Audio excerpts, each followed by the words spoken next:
Everybody, welcome to physics Wallah power batch channel. I hope आप सभी लोग बढ़िया है। Let me know if I am clearly visible and audible in the comment section. आपका फिर से स्वागत है हमारे चैनल पे। My name is Divya Ola and I am your social science educator and today we are going to study another session. आज हम फिर से सोशल स्टडीज के एक वन शॉट के साथ लेकर आई हूँ, जिसमें हम पढ़ने वाले हैं सिविक्स का chapter, that is power sharing. Now मैंने आपको डेवलपमेंट पढ़ाया, मैंने आपको फेडरलिज्म भी पढ़ा दिया और मैंने आपको रिसोर्सेज इन डेवलपमेंट, ये सारी चीजें अभी तक हम पढ़ चुके हैं, राइट। ये पढ़ने से पहले हम फेडरलिज्म को भी समझ चुके हैं, बट आखिर में फेडरलिज्म के अलावा भी क्या हम शक्तियों को डिस्ट्रीब्यूट कर सकते हैं? क्या पावर किसी और तरीके से डिस्ट्रीब्यूट हो सकती है? इस चैप्टर में हम सीधे सीधे तौर पर ये देखेंगे कि कैसे हम डेमोक्रेसी के अंदर पावर शेयरिंग को इंश्योर कर पाते हैं, साथ ही में ऑटोक्रेसी, टोटलिटेरियन, राइट, या फिर बोल सकते हैं किंगशिप, मोनार्की, इन सब से अगर आपको बचना है तो this is one of the best forms या मेथड जो आप अपने देश के अंदर लागू कर सकते हैं। तो चलिए पढ़ते हैं, समझते हैं कि ये किसके बारे में है।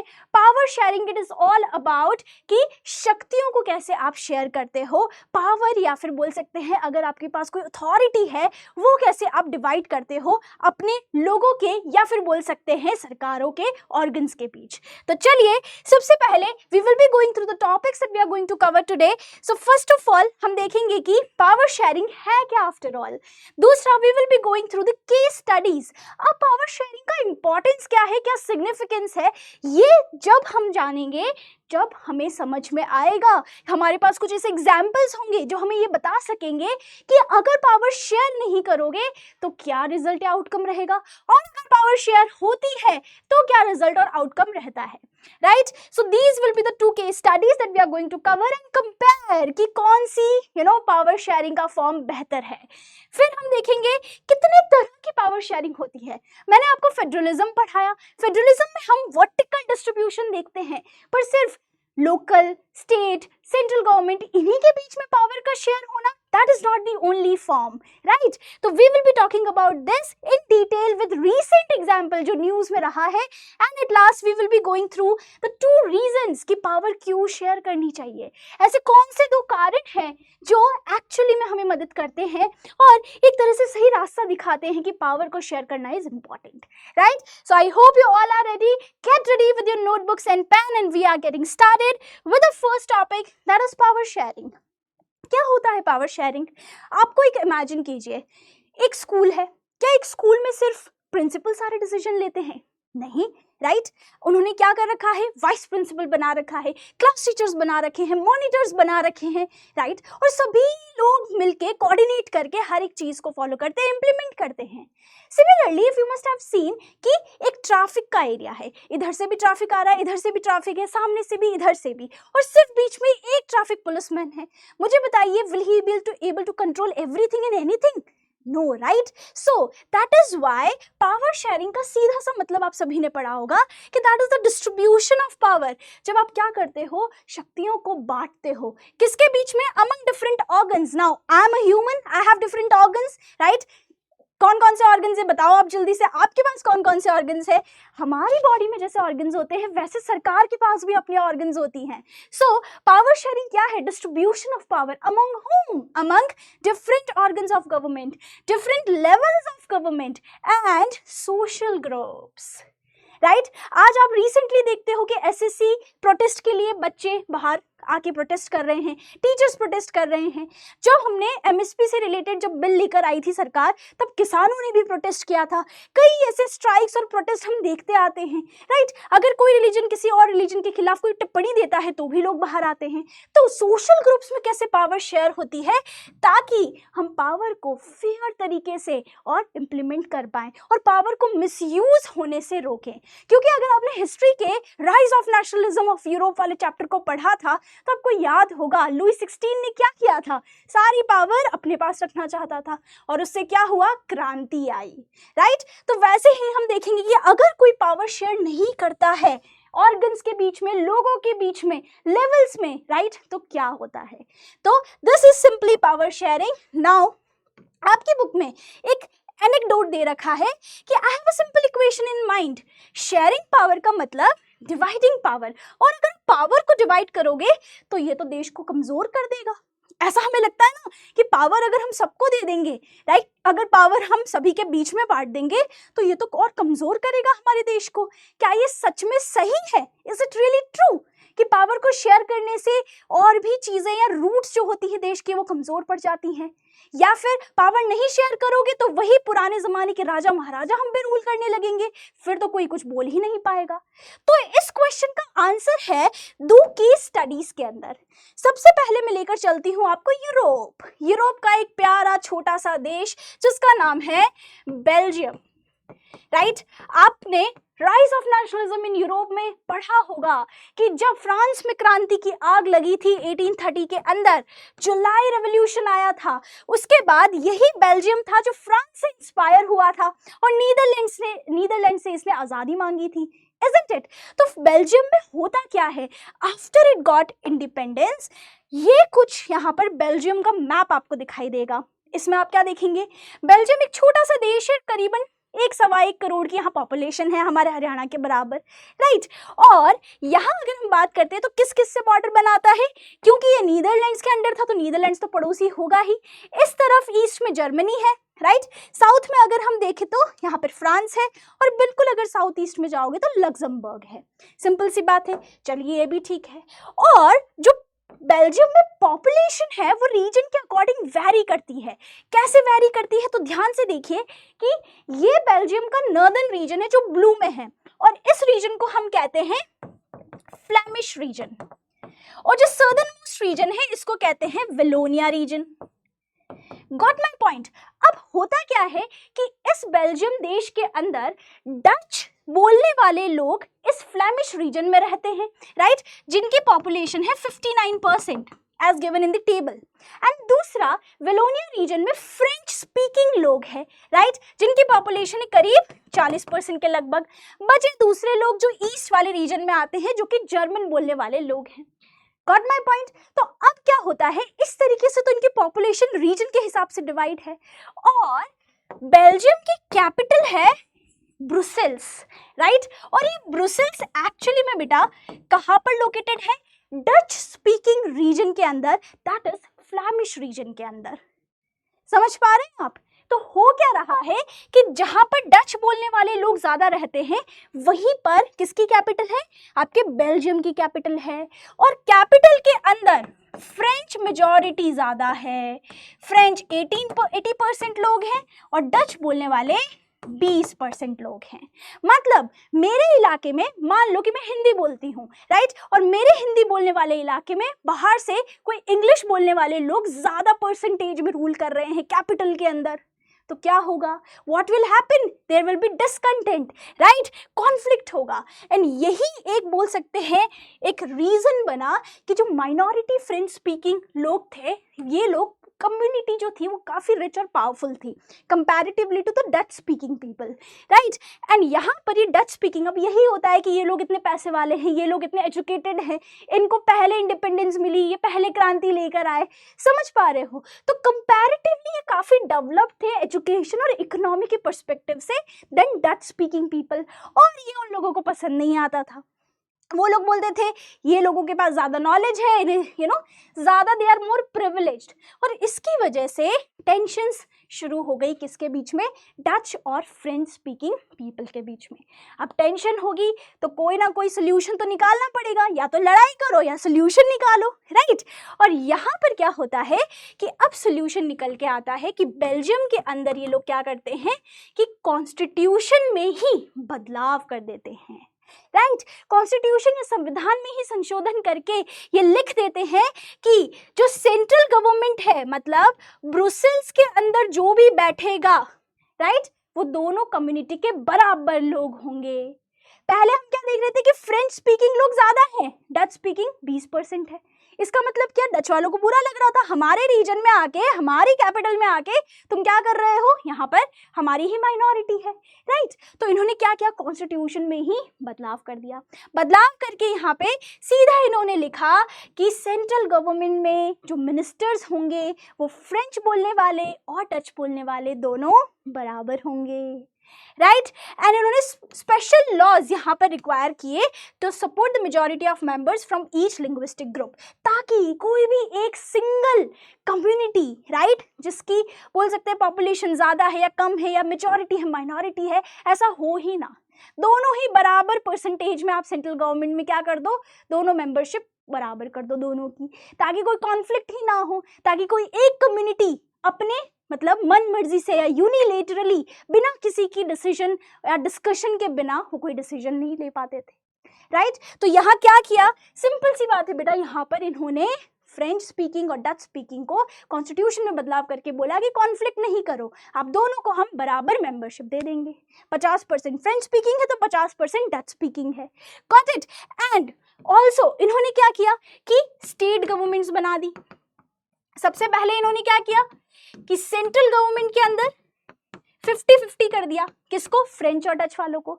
दूसरा स्टेट गवर्नमेंट बना दी। स्टेट गवर्नमेंट का क्या मतलब है कि जैसे मैंने आपको बताया यहाँ पे कि ये वाला रीजन फ्लेमिश रीजन है, ये वाला रीजन वेलोनिया रीजन है, गॉट माई पॉइंट। तो फ्लेमिश की सरकार जैसे हमारे यहाँ होती है ना, राजस्थान की सरकार, मध्य प्रदेश की सरकार, वैसे ही इन्होंने स्टेट गवर्नमेंट बना दी, पहली चीज। दूसरा, सेंट्रल गवर्नमेंट में फ्रेंच बोलने वाले और डच बोलने वालों को बराबर कर दिया। और तीसरा इन्होंने बोला कि हम एक और चीज करेंगे जिसका नाम है कम्युनिटी गवर्नमेंट, कि कम्युनिटीज को रिप्रेजेंट करने के लिए भी, मतलब फ्रेंच बोलने वालों को, जर्मन बोलने वालों को, डच बोलने वालों को, इनको रिप्रेजेंट करने के लिए भी हम एक सरकार बनाएंगे जिसको हम कहते हैं कम्युनिटी गवर्नमेंट। आया समझ में? तो अब इससे क्या हुआ, कोई कॉन्फ्लिक्ट होने की बोल सकते हैं गुंजाइश रही नहीं रही, right. Brazil has a separate government in which both communities have equal representation, 50 French 50 Dutch. Secondly, French people and Dutch speaking community both accepted. ऐसा नहीं है कि ये कानून या फिर ये संशोधन भी किसी की मनमर्जी से हुआ है, सभी ने डिस्कस किया है दोनों कम्युनिटीज में, और दोनों कम्युनिटीज ने एग्री किया है कि this is the best step, right. So that has been done. And also जैसा कि मैंने आपको बताया कि इन्होंने कम्युनिटी गवर्नमेंट भी बनाई, राइट, जो कि डच के cultural, educational, economic, social aspects का ख्याल रखेगी, और जर्मन के, फ्रेंच के, तो सभी अपनी अपनी कम्युनिटी की एक एक सरकार बन गई, ताकि अगर कोई इंसान डच स्पीकिंग रीजन में भी रहता हो या वेलोनिया रीजन में भी रहता हो, चाहे वो कोई फ्रेंच हो या जर्मन हो, तो उसका कौन ख्याल रखेगी, उसकी कम्युनिटी सरकार, समुदाय जो सरकार बनी है वो उसका ख्याल रखेगी, ताकि किसी भी रीजन में कोई भी हो, कोई कॉन्फ्लिक्ट ही ना होगा। समझ में आया? So these are the 3 ways through which we have seen कि बेल्जियम के अंदर क्या किया इन्होंने। बेल्जियम के अंदर इन्होंने सभी कम्युनिटीज को अच्छे से अकोमोडेट किया, अकोमोडेशन ऑफ वेरियस ग्रुप्स, या फिर we can say various linguistic groups. Linguistic का मतलब क्या होता है, हम सभी जानते हैं भाषा, अलग अलग भाषा बोलने वाले ग्रुप्स को इन्होंने अकोमोडेट किया। और इसकी वजह से आउटकम क्या आएगा, बताओ आउटकम क्या आएगा? There will be no conflict, only peace. Done and dusted. पहली केस स्टडी थी बेल्जियम की, जिससे हमें कुछ अच्छा ही सीखने को मिला। दूसरी तरफ चलते हैं हमारे पड़ोसी देश के पास, दैट इज श्रीलंका। श्रीलंका की बात करें अपन तो ये भी एक आइलैंड नेशन है, करीबन बात करें तो 2 करोड़ पॉपुलेशन है। एज यू कैन सी ये श्रीलंका का मैप है। अब यहाँ पे क्या होता है, यहाँ पर भी जो तमिल्स हैं, राइट, ये 2 तरह के तमिल्स हैं। एक जो श्रीलंका के लोग हैं, मतलब श्रीलंकन तमिल्स, और जब हमारे ब्रिटिशर्स रूल कर रहे थे हम पे, तो वो ना अलग अलग आइलैंड्स पे प्लांटेशन करते थे। जैसे आपने नेशनलिज्म इन यूरोप में ट्रायंगुलर स्लेव ट्रेड भी पढ़ा होगा कि अफ्रीका से ले जाके सेंट्रल अमेरिकन देशों में क्या करवाते थे, वो उनसे काम करवाते थे, एक तरह से स्लेवरी करवाते थे।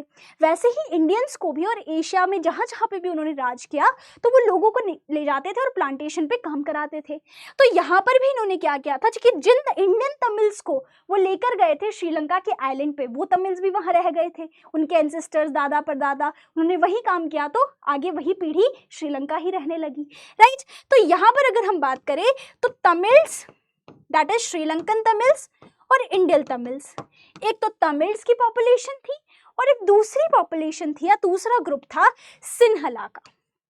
Got it. तो सिन्हला एंड तमिल, ये दो सोशल ग्रुप मेजरली कहाँ थे? श्रीलंका के अंदर। अब सिन्हला 74% जो पॉपुलेशन थी वो सिन्हला स्पीकिंग या फिर सिन्हला कम्युनिटी की थी, और बचे 18% कौन थे? आपके तमिल लोग। इसमें भी तमिल में कौन? 13% श्रीलंकन तमिल और 5% इंडियन तमिल, जो इंडिया से ले जाए गए थे on the to work for the plantations. Got my point. और यहाँ क्या होता है कि सिन्हला कम्युनिटी सिन्हला भाषा बोलती है, और जनरली बुद्धिज्म और क्रिश्चियन, यही दो रिलीजन्स को ये सिन्हलास फॉलो करते हैं। और दूसरे बचे तमिल्स में सारे तरह के रिलीजन आ जाते हैं, हिंदू, मुस्लिम, क्रिश्चियन, राइट। तो ये यहाँ पर श्रीलंका के अंदर सोशल ग्रुप्स का डिवीजन है। अब यहाँ भी क्या होगा मुझे बताइए? पॉपुलेशन ज्यादा, राइट, और आपकी जो बोल सकते हैं माइनॉरिटी है, उनकी नीड्स का कोई ख्याल नहीं रखा जा रहा है। तो यहाँ पर हम जो देखते हैं वो देखते हैं एक फिलॉसफी को, दैट इज मेजॉरिटेरियनिज्म। मैंने आपको पहले भी बताया है कि किसी भी शब्द के पीछे सोशल में ISM लगता है, means it is representing a political philosophy और a political ideology, right. So majoritarianism is means what? It means the idea और the philosophy which favors the majority rule, and it is a belief that the majority community should be able to rule a country in whichever way it wants। जैसा मनमर्जी हो वैसा majority क्या कर सकती है? किसी भी तरीके से इसी देश को रन कर सकती है, और माइनॉरिटी की विशेस या नीड्स को डिसरिगार्ड या डिसमिस कर सकती है। That is majoritarianism. और श्रीलंका में क्या होता है? श्रीलंका 1948 के अंदर आजाद होता है, और जो लीडर्स थे सिन्हला कम्युनिटी के, ये मेजॉरिटेरियनिज्म में बिलीव करते थे। ये अपना डोमिनेंस उस माइनॉरिटी तमिल, मतलब श्रीलंकन और इंडियन तमिल्स पे थोपना चाहते थे। एंड उसी की कगार में इन्होंने क्या किया? सबसे पहले 1956 में इन्होंने एक ऐसा एक्ट पास किया जिसमें सिन्हला को ओनली ऑफिशियल लैंग्वेज मान लिया गया। सॉरी। दूसरा, उन्होंने दूसरी ऐसी फेवरेबल पॉलिसीज निकाली जिसमें आज हम देखते हैं ना कि भारत में रिजर्वेशन है। किसको रिजर्वेशन या आरक्षण मिलता है? जो कि माइनॉरिटी ग्रुप है, जो डिसएडवांटेज ग्रुप है, या जो हिस्टोरिकली बोल सकते हैं जिनके साथ बहुत ज़्यादा पैथेटिक या फिर बोल सकते हैं डिस्क्रिमिनेशन हुआ है, राइट। उनको अपलिफ्ट करने के लिए, उनको बराबर लाने के लिए हम रिजर्वेशन देते हैं। यहाँ पर इन्होंने क्या किया? बीइंग इन मेजॉरिटी, सबसे पहले तो खुद की भाषा को उन्होंने ऑफिशियल लैंग्वेज मान लिया। हमने फेडरलिज्म में पढ़ा है कि हमारे देश में इतनी डाइवर्सिटी है कि हमने तो कभी अपनी किसी एक लैंग्वेज को नेशनल लैंग्वेज नहीं माना। हिंदी और इंग्लिश तो हमारी क्या है? ऑफिशियल लैंग्वेज है, राइट। तो कभी हमने ऐसा नहीं दिखाया कि हम मेजॉरिटी हैं और माइनॉरिटी पे हम हमारी भाषा को इम्पोज कर रहे हों। यही तो सेक्युलर नेचर है हमारे भारत का। दूसरा, इन्होंने क्या किया कि इन्होंने उन पॉलिसीज को यहाँ पर इम्प्लीमेंट किया जिसमें सिन्हला स्पीकिंग या सिन्हला कम्युनिटी को फेवर किया जा रहा है। मतलब कि यूनिवर्सिटी पोजीशन हो या जॉब्स हो, सभी में जो सिन्हला एप्लीकेंट्स होंगे उन्हीं को रिजर्वेशन मिलेगा, एंड बाकी सब वंचित रह जाएंगे। तीसरा, एक नया कॉन्स्टिट्यूशन। अब आप डिफरेंस देखिए, बेल्जियम में कॉन्स्टिट्यूशन बनाया गया, मतलब बदलाव किए गए जिसमें उन्होंने कुछ प्रोग्रेसिव काम किया। यहाँ पर इन्होंने क्या किया? एक ऐसा कॉन्स्टिट्यूशन बनाया जिसके अंदर इन्होंने सीधे सीधे लिखा कि we will only promote Buddhism. क्या आप मुझे बताइए कि क्या ये किसी देश के सेक्युलर नेचर को दिखाता है? बिल्कुल भी नहीं, राइट, बिल्कुल भी नहीं दिखाता। यहाँ पर ये ऐसे स्टेप्स लेकर आए जिससे साफ साफ दिख रहा था कि they are trying to impose dominance over minority. Sinhala majority क्या चाहती है कि जो श्रीलंकन तमिल्स या तमिल जो हैं, राइट, उनके ऊपर अपना डोमिनेंस क्या करे, अपनी पावर जो है, अथॉरिटेटिव जो है वो रूल यहाँ पर विस्थापित करे, राइट। तो अब क्या होता है? यही गवर्नमेंट मेजर, आप खुद ही सोचिए ना कि आप सिर्फ अपने बारे में सोच रहे हो, अपनी चीजों को प्रमोट कर रहे हो, तो दूसरे जो माइनॉरिटी में हैं वो क्या, वो एलिनेटेड फील करेंगे, उन्हें ऐसा लगेगा कि उन्हें कोई भी अटेंशन नहीं दिया जा रहा है, इजंट इट। और यहीं पर क्या हुआ? यहीं पर यहाँ क्या होता है कि इन सारी माइनॉरिटीज़ को कोई पॉलिटिकल राइट्स नहीं है, कोई गवर्नमेंट पॉलिसीज़ में इक्वालिटी नहीं दी जा रही है, राइट। किसी भी तरह की ऐसी पॉलिसी स्कीम्स नहीं बनाई जा रही है जिसमें माइनॉरिटी को कुछ फ़ायदा हो रहा है या उनकी कल्चर, उनकी लैंग्वेज, उनके रिलीजन को कुछ इंपॉर्टेंस मिल रहा हो। तो सेक्युलर नेचर भी यहाँ नहीं दिखता है। और दूसरा, इनको हर एक अपॉर्चुनिटी, चाहे काम हो, राइट। जैसे हम देखते हैं ना कि हमारे देश में पहले एंशिएंट मतलब बहुत ही पुराने काल में जब हम देखें तो जो वर्ण सिस्टम था, जिसमें हम बहुत ज़्यादा डिस्क्रिमिनेशन करते थे लोअर कास्ट ग्रुप से या फिर लोअर स्ट्रेटा के लोगों से, वही सेम चीज़ कहीं ना कहीं यहाँ पर ये तमिल्स फेस कर रहे थे। और इसी वजह से धीरे धीरे धीरे धीरे over these measures and over the period of time Sinhala और तमिल कम्युनिटीज़ में कॉन्फ्लिक्ट शुरू होता है। और कॉन्फ्लिक्ट कैसा शुरू होता है कि श्रीलंकन तमिल्स अब क्या करते हैं, they start to fight as an कि ये अपनी पार्टीज और स्ट्रगल्स, मतलब एक तरह से अपने स्ट्रगल, अपने चैलेंजेस जो है ये फेस कर रहे हैं, उसको प्रोटेस्ट करने के लिए, उसके अगेंस्ट खड़े होने के लिए अपनी पार्टीज बनाते हैं, राइट। और डिमांड करते हैं, क्या डिमांड करते हैं कि तमिल को ऑफिशियल लैंग्वेज बनाया जाए।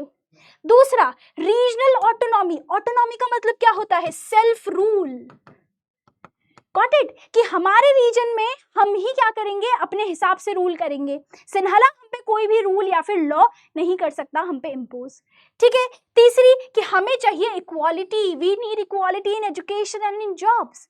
चौथी चीज कि इनकी जो ऑटोनॉमी की डिमांड थी, राइट, क्योंकि ये लोग नॉर्थ और ईस्टर्न पार्ट में रहते थे श्रीलंका के, और ये ऑटोनॉमी चाहते थे कि एटलीस्ट जहाँ पर हमारी पॉपुलेशन ज़्यादा है वहाँ पर तो हमें सेल्फ रूल या फिर ऑटोनॉमी मिले। बट इनकी वो ऑटोनॉमी रिपीटेडली डिनाई हो जाती है। सिन्हलीज या सिन्हलीज सरकार इनकी किसी भी डिमांड को नहीं मानती, राइट। एंड 1920s तक कई सारे पॉलिटिकल ऑर्गेनाइजेशन बनने लगते हैं जो कि डिमांड करते हैं एक तमिल इलम। तमिल की भाषा में स्टेट या राज्य को इलम कहा जाता है। Got my point? And since these were Tamil minorities and they were very basically frustrated with the imposition or the rule of majority over them, तो उन्होंने क्या बोला कि हमें चाहिए Tamil state, that is Tamil Ilam, that is in northern and eastern part of Sri Lanka. But what do you think कि सिन्हलीज इतना आसानी से मान गए होंगे? No, right. तो यही जो डिस्ट्रस्ट था, अब आप खुद से कंपेयर कीजिए बेल्जियम की सिचुएशन, वहां पर भी थोड़ा टेंशन था, बट उन्होंने कितने अच्छे से अकोमोडेट किया सारी चीज़ों को।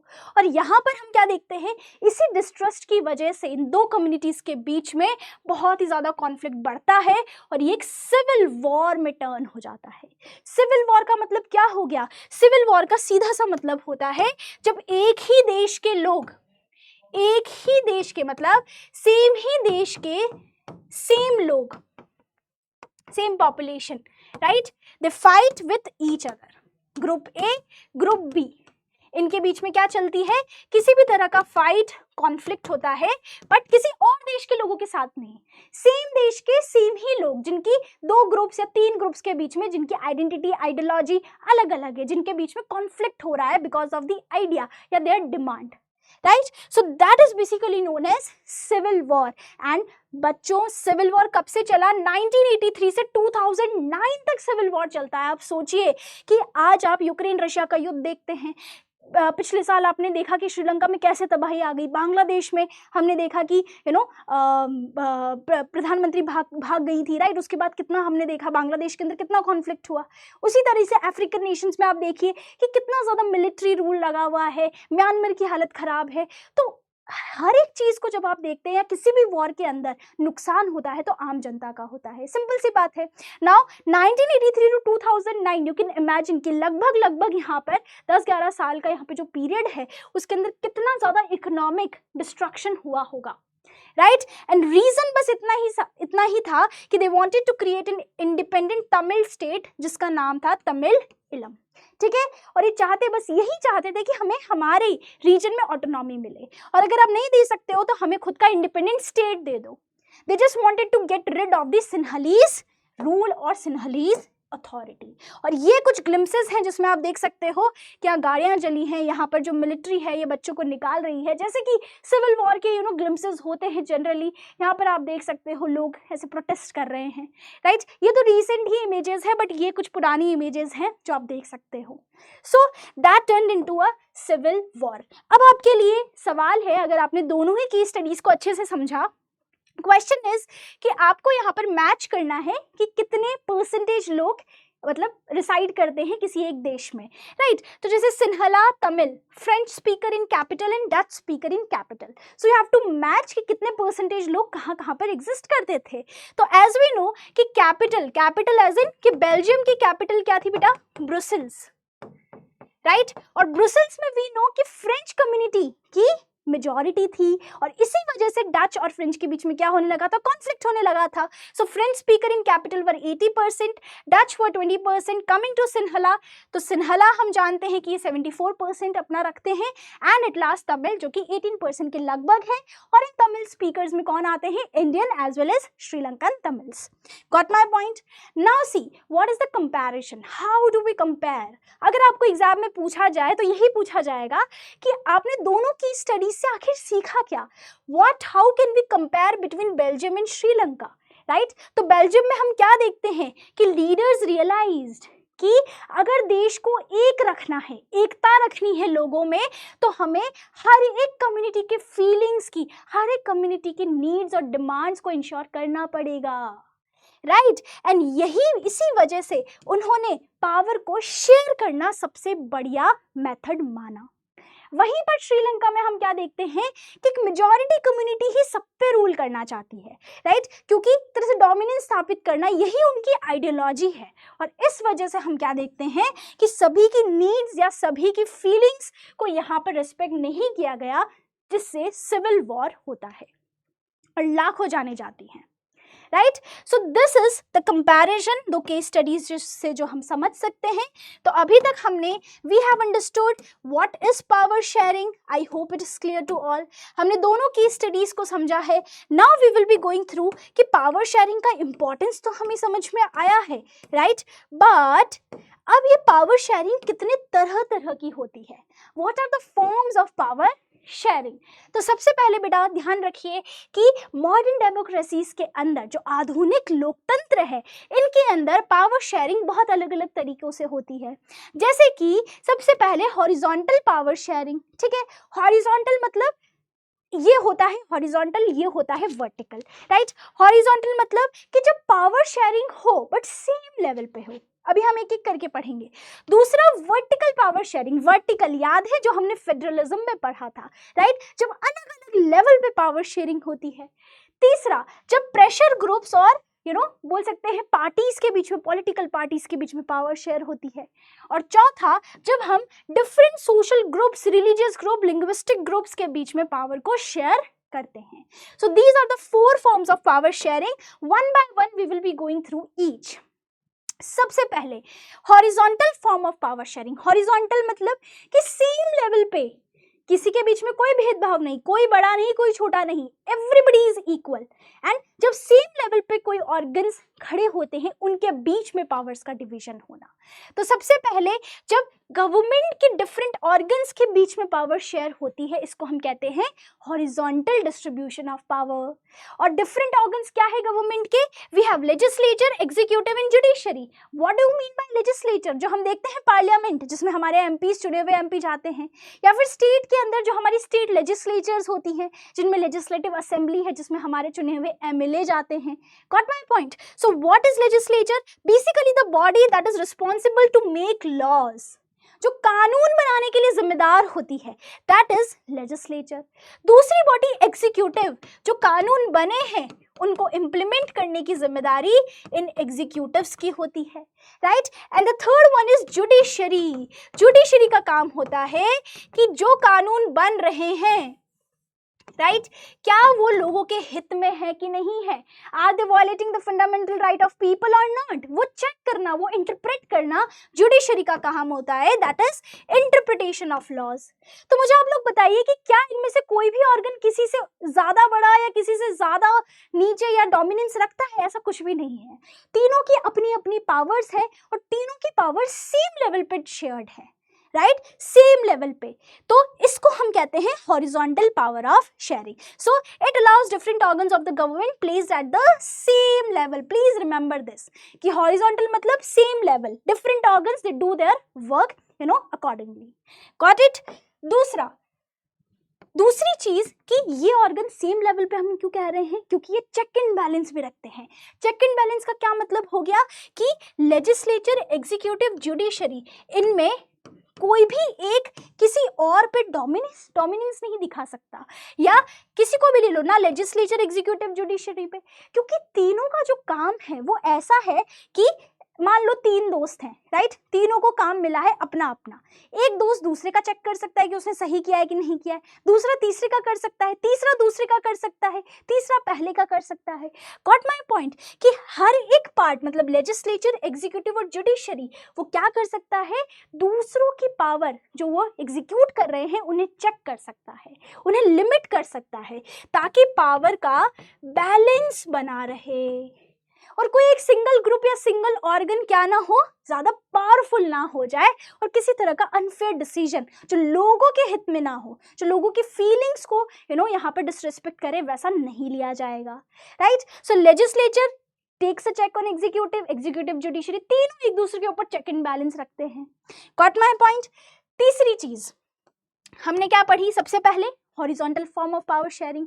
Second one is vertical form of power sharing. Vertical का मतलब हमने हॉरिजॉन्टल में देखा देयर इज सेम लेवल में पावर शेयर हो रही है, हॉरिजॉन्टल में सेम लेवल, वर्टिकल में different level, right. When power is shared among different levels of government, that is central, state and local government, and I think इसको मैं बहुत अच्छे से समझा चुकी हूँ in the chapter federalism, right कि कैसे हमने सिर्फ सेंट्रल गवर्नमेंट को, हाँ हालांकि हम देखें तो दोनों के मुकाबले सेंट्रल गवर्नमेंट हमारे देश में है, मजबूत है। क्यों है? क्योंकि हमने पढ़ा था कि हमारा देश एक होल्डिंग टुगेदर फेडरेशन है, राइट, जिसमें सेंटर को मजबूत होना पड़ता है।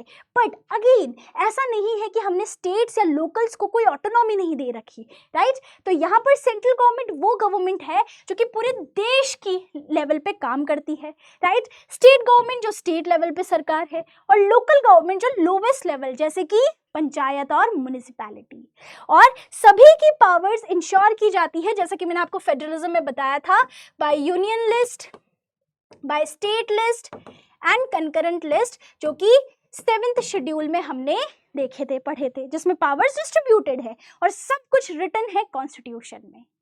Got my point? So yes, that is about the vertical division, या फिर जब पावर्स डिफरेंट लेवल्स में डिवाइडेड होती है, ठीक है। अब क्वेश्चन आता है, division of power between higher and lower levels of government. मुझे आप बताइए, ये तो सेम लेवल था, हायर और लोअर लेवल कहाँ आएगा? जहां पर वर्टिकल डिस्ट्रीब्यूशन होगा, right. So what is the correct answer? Option C, that is vertical division.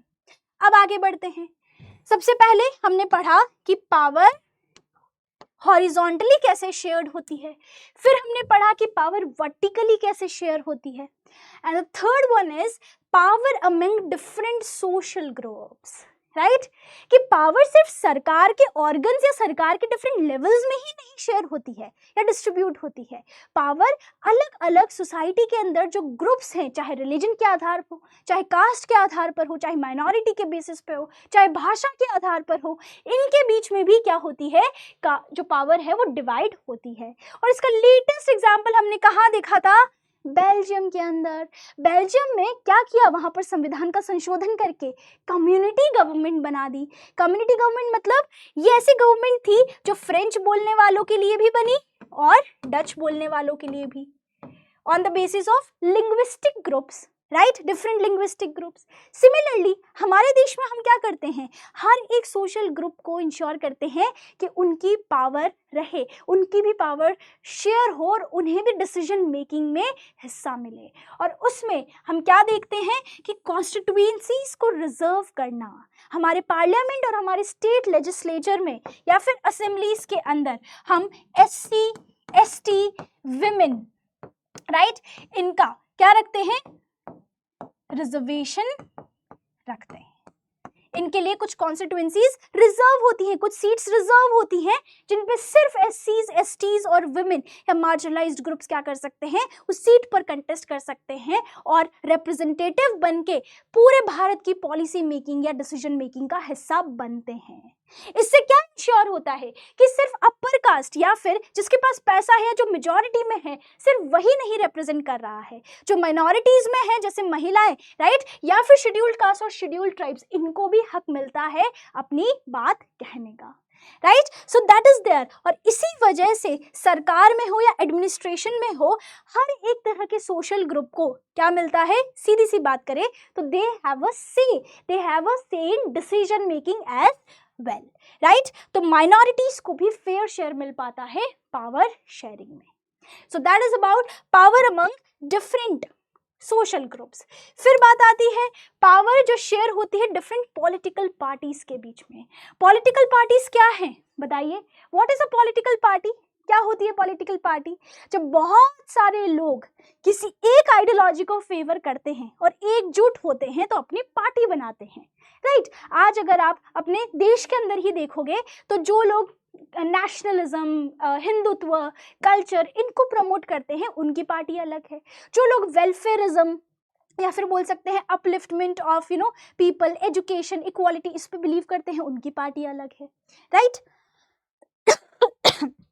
Excuse me, yes.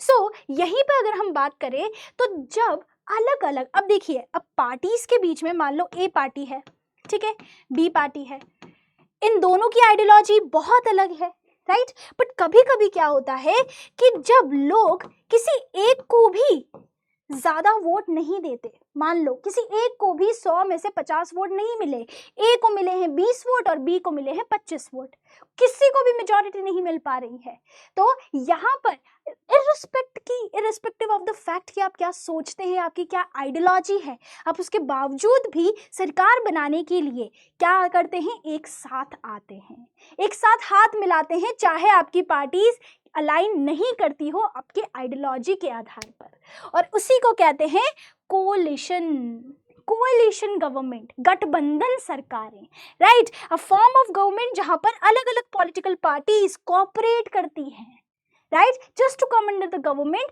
And किसी की भी आइडियाज कॉन्फ्लिक्टिंग भी हो तो भी इग्नोर किए जाते हैं ताकि अच्छे से वो क्या कर सके, कोऑपरेट करे और किसी भी पार्टी का डोमिनेंस ना हो, ये इंश्योर हो सके, किसी भी पार्टी की आइडियोलॉजी, राइट। ऐसा नहीं हो कि दो लोगों ने हाथ मिलाया, दो पार्टीज के लोगों ने हाथ मिलाया जिनके अलग अलग सोच है, अलग अलग आइडियाज हैं, राइट। तो ऐसा नहीं होगा, जब वो दोनों साथ आके पार्टी बनाएंगे तो पावर भी दोनों इक्वली शेयर करेंगे, isn't it? So that is about, ये जैसे कि आपने 1990s में देखा होगा कई ऐसी सरकारें बनी। एक्चुअली में जैसे मैंने आपको फेडरलिज्म में समझाया था कि जब इंडियन नेशनल कांग्रेस, अगर हम शुरुआत से देखें तो 70s 80s तक सेंट्रल गवर्नमेंट, स्टेट गवर्नमेंट, हर जगह कांग्रेस का बोला बाला था, राइट। उसकी वजह से फेडरलिज्म या ऑटोनॉमी नहीं मिल पाती थी स्टेट्स को और फेडरलिज्म सही से प्रैक्टिस नहीं हो पाता था। तो यहाँ पर हम 1990s के बाद क्या देखते हैं कि एक तरह से आफ्टर इमरजेंसी थोड़ा सा कांग्रेस का जो डोमिनेंस था वो हर जगह कम होने लगा, लोग टूटने लगे कांग्रेस से, राइट। और कहीं पर भी कांग्रेस को मेजॉरिटी नहीं मिली, स्टेट्स के अंदर राइज हो रहा था पॉलिटिकल पार्टीज का, रीजनल पॉलिटिकल पार्टीज का, तो कोलिशन गवर्नमेंट या गठबंधन सरकारें ये बाहर आने लगी, राइट। अलग अलग पार्टीज के लोग हाथ मिला के सरकार चलाने लगे, तो एक तरह से हम देखें तो पावर शेयर होती है among political parties as well through the concept of coalition government. फिर बात आती है आखिरी कि power is also shared among pressure groups and movements. Pressure group का क्या मतलब होता है? अभी कोई भी पॉलिसी आती है, जैसे अभी आपने देखा था स्ट्रीट डॉग्स, सुप्रीम कोर्ट का जो यहाँ पर रूल आया था, उसकी वजह से जो स्ट्रीट डॉग्स को उन्हें बिल्कुल 1 वीक के अंदर, 2 वीक के अंदर, क्या 8 वीक के अंदर क्या करना था, किसी एक फैसिलिटी में ले जाके उनको बोल सकते स्टेरिलाइज करना था एंड एवरीथिंग, राइट। सो यहाँ पर कई लोग सामने आए, आप देख रहे हो प्रोटेस्ट हो रहा है दिल्ली के अंदर, किसके लिए, किसके फेवर में, स्ट्रीट डॉग्स के फेवर में। लोग बाहर आ रहे हैं, सामने आ रहे हैं उनको बचाने के लिए। तो इससे क्या होगा, it is a kind of pressure group. Pressure group क्या होता है, जब आप किसी भी ऑर्डर को, किसी भी रूल को या सरकार के किसी कानून के खिलाफ अगर खड़े होते हैं तो आप हड़ताल करके, प्रोटेस्ट करके, स्ट्राइक्स करके, अलग अलग तरीकों से मीडिया के थ्रू डिबेट डिस्कशन करके सरकार या फिर कोर्ट की किसी भी ऐसे डिसीजन को, पॉलिसी को आप इन्फ्लुएंस करने की कोशिश करते हैं। पॉलिटिकल पार्टी का हिस्सा बन के नहीं, बल्कि एक ग्रुप का पार्ट बन के, जिसमें क्या होता है, जो एक्टिवली ऑर्गेनाइज होते हैं फॉर डिफेंडिंग और फॉर बेसिकली इम्प्लीमेंटिंग और प्रमोटिंग देयर कॉमन इंटरेस्ट। जैसे आप दिल्ली में कई लोगों को देख रहे हो, उनका इंटरेस्ट क्या है कि स्ट्रीट डॉग्स के साथ ऐसा नहीं किया जाए, राइट। सुप्रीम कोर्ट को थोड़ा सा लिबरल होना पड़ेगा उनके लिए। तो ये एक तरह से प्रेशर ग्रुप का काम कर रहे हैं, राइट, कि whenever people are organised to defend their interest और to promote their interest, that is pressure group. Got my point. और डेमोक्रेसी में हम कई बार, चाहे वो अभी एसएससी का प्रोटेस्ट हो, चाहे वो ऑल इंडिया किसान सभा किसानों का प्रोटेस्ट हो, या चाहे अभी स्ट्रीट डॉग से रिलेटेड प्रोटेस्ट चल रहा हो, डेमोक्रेसी में इंश्योर हो पाता है कि यस, हम क्या देखते हैं कि power is shared among different kinds of groups as well. और यहीं पे आपकी 4 तरह की पावर शेयरिंग जो थी, फॉर्म्स ऑफ पावर शेयरिंग, ये खत्म होती है। अब एक बढ़िया सा सवाल आता है आप लोगों के लिए, अच्छे से पढ़िएगा और इसको मैच करना है। When power is shared among different organs of the government, देखो डिफरेंट लेवल नहीं बोला है, डिफरेंट ऑर्गन। सरकार के 3 हाथ होते हैं, कौन से, legislature, executive, judiciary, right. Power तो सेम लेवल पे डिवाइड होती है, सीधी सी बात है। तो उसको क्या कहेंगे, when power is shared among different organs of the government, उसको क्या कहेंगे, when power shared among the government at different level, different organ in different level, there is a difference. Level मतलब तू बड़ा मैं छोटा, लेवल है ना, ऐसे बोलते ना मेरे भाई का लेवल है, राइट। तो that is how it works. तीसरा, power shared by different social groups, social groups जो अभी हमने पढ़े, right. And power shared by 2 और मोर पॉलिटिकल पार्टीज, जब मेरे को भी लोग ना वोट दे, तुम्हें भी ना दे, तीसरे को भी ना दे, तो हम चलो साथ में मिल लेते हैं और कोऑपरेट कर लेते हैं। तो क्या रहेगा, सबसे पहले एस को आप किससे करोगे, आप करोगे कोलिशन से मैच, राइट, जब एक से ज्यादा पॉलिटिकल पार्टीज एक साथ आती हैं। सोशल ग्रुप्स के बीच में जब पावर शेयर होती है तो हम उसको क्या कहते हैं, कम्युनिटी गवर्नमेंट। सीधी सी बात है कि सोशल ग्रुप्स में जैसे हमने देखा था बेल्जियम के अंदर डच और फ्रेंच स्पीकिंग लोग, राइट, उसी तरीके से भारत के अंदर अलग अलग माइनॉरिटी ग्रुप्स जिनको हम फेवर करते हैं, पावर को शेयर किया जाता है। So community government, power shared among different level, ये वाला level, that means it is vertical और federal government. And at last different organs में क्या आ जाएगा, सेपरेशन ऑफ पावर्स या फिर हॉरिजॉन्टल डिवीजन।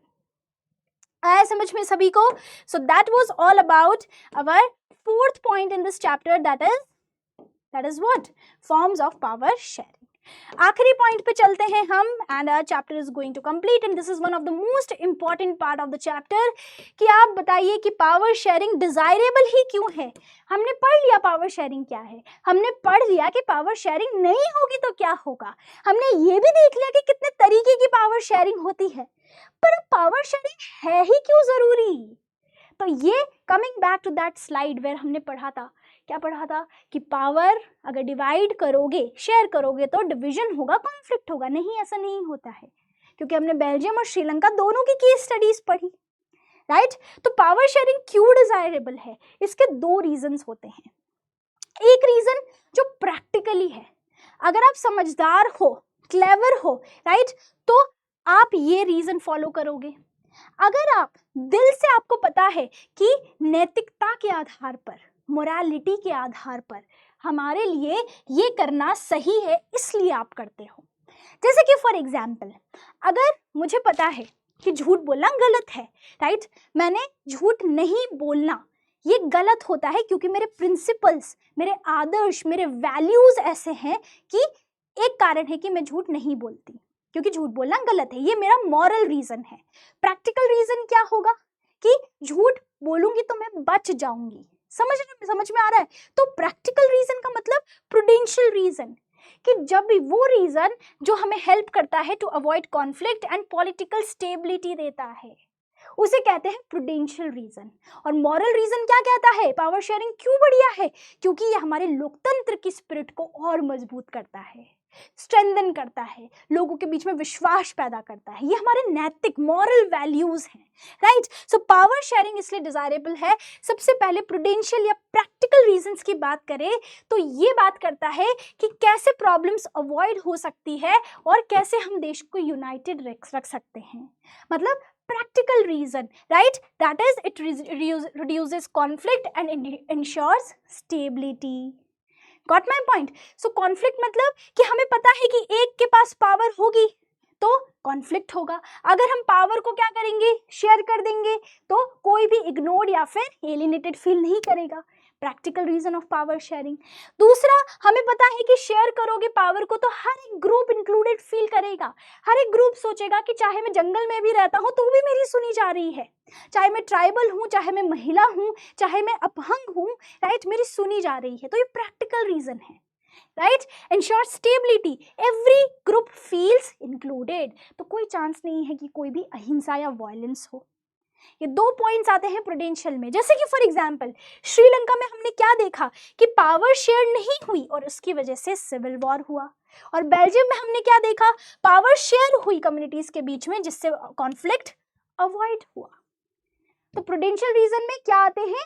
ये रीजन इसलिए इंपॉर्टेंट है क्योंकि वो कॉन्फ्लिक्ट को रिड्यूस करता है और स्टेबिलिटी लाता है, इसलिए प्रैक्टिकल है, बढ़िया है वो करना। दूसरा होता है मॉरल रीजन, जैसे कि मुझे पता है क्या सही है और क्या होना चाहिए, मेरे वैल्यूज, मेरे मॉरल्स, मेरे एथिक्स क्या कहते हैं। So it is about what is right and fair, right? So it respects diversity. हमें पता है कि डेमोक्रेसी में हर एक ग्रुप एक वॉइस डिजर्व करता है, क्योंकि हर एक ग्रुप, चाहे वो किसी भी रिलीजन का हो, कोई भी भाषा बोलता हो, कैसा भी पहनावा हो, राइट, जो भी ज्योग्राफी में वो रहता है, वो डेमोक्रेसी में पार्टिसिपेट करके आपको चुनता है। तो हमें पता है कि अगर सब लोग बोलते हैं ना कि सब लोग साथ दे, तो हमारी ये मॉरल वैल्यू होनी चाहिए या हमारा आदर्श होना चाहिए कि हम उसकी भी मदद करें।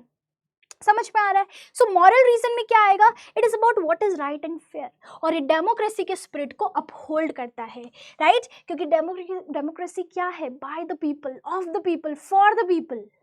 उसको और मजबूत करना, उसको और स्ट्रॉन्ग करना, और इसको और भी ज्यादा रियलिस्टिक और ट्रू बनाना, यही मॉरल रीजन है पावर शेयरिंग का। Okay, and it promotes equality, सभी के बीच में समानता लेके आता है। और यही आपका चैप्टर खत्म होता है। तो हमने शुरुआत किससे करी थी? Power sharing. क्या मतलब होता है पावर शेयरिंग का? जल्दी से बताएं आप लोग मुझे। पावर शेयरिंग की डेफिनेशन लिखेंगे कमेंट्स के अंदर। इसके बाद हमने पढ़ा, क्या पढ़ा? दो केस स्टडी, एक पढ़ी हमने बेल्जियम की केस स्टडी, एक पढ़ी हमने श्रीलंका की केस स्टडी। बेल्जियम में हमने देखा कि हर एक ग्रुप को अकोमोडेट किया जाता है जिससे पीस एंड स्टेबिलिटी मेंटेन होती है। वहीं पर हमने देखा कि श्रीलंका के अंदर मेजॉरिटी रूल आता है, जिसकी वजह से सिविल वॉर होता है। Got it?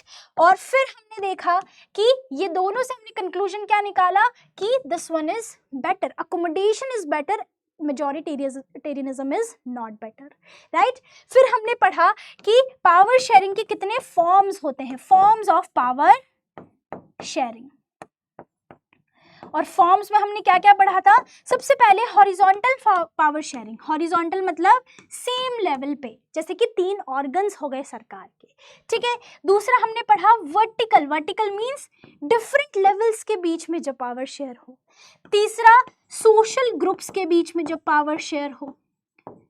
और चौथा पॉलिटिकल पार्टीज और प्रेशर ग्रुप्स, ये भी पावर शेयर करें। आखिर में हमने पढ़ा, क्या पढ़ा? Why power sharing is desirable reason. तो हमने 2 रीजन पढ़े। प्रूडेंशियल, प्रूडेंशियल मतलब प्रैक्टिकल कारण कि अगर पावर शेयर होगी तो कॉन्फ्लिक्ट नहीं होगा, समानता रहेगी, स्टेबिलिटी रहेगी, स्थिरता रहेगी। वहीं पे मॉरल रीजन क्या कहते हैं, हमारे नैतिक मूल्य, नैतिकता क्या कहती है कि ये सही है करना, क्योंकि लोकतंत्र में सबकी भाषा, सबकी वॉइसेस का सुनना हमारा क्या होना चाहिए, सभी लोग डिजर्व करते हैं, everybody deserves to be heard. That is the core concept of democracy. Got it? So that was all about this session. Let me know if you enjoyed. We will be coming back with another chapter very soon. Like, share and subscribe, and let me know in the comments if you have loved it. Thank you so much. Have a nice day. God bless you all.